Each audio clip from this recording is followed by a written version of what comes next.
বাংলাদেশে গবাদি পশুর জন্য যদি প্রোটিন জাতীয় কোনো খাবার থাকে সবচেয়ে বেশি তাহলে গিয়ে কলই শাক।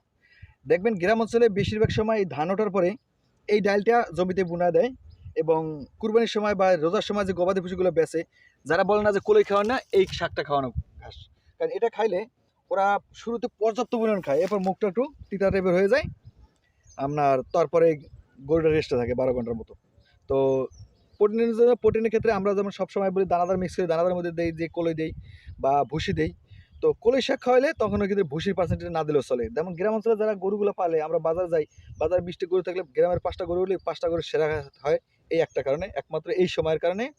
এই যে আপনার বর্ষার পরে যে ডালটা বনে, এই ডালটা আপনার রোজা বন্ধ খাওয়ায়।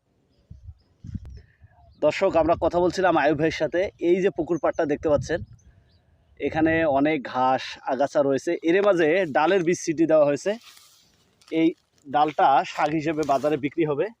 এটা হচ্ছে কলাই শাক, এটা খুবই জনপ্রিয়, অনেক জায়গায় এটা বিক্রি হয় শাক হিসাবে। এই শাকটা এখান থেকে নাকি 20-25 হাজার টাকা শাক বিক্রি করা সম্ভব এই পরিত্যক্ত পুকুর পাড় থেকে। দেখেন এখানে আগাছা আছে, এই আগাছার মাঝেও ডালের বীজ ছিটাই দিছে, এখানে ঘাস হয়ে এখানে আপনার শাক হয়ে গেছে।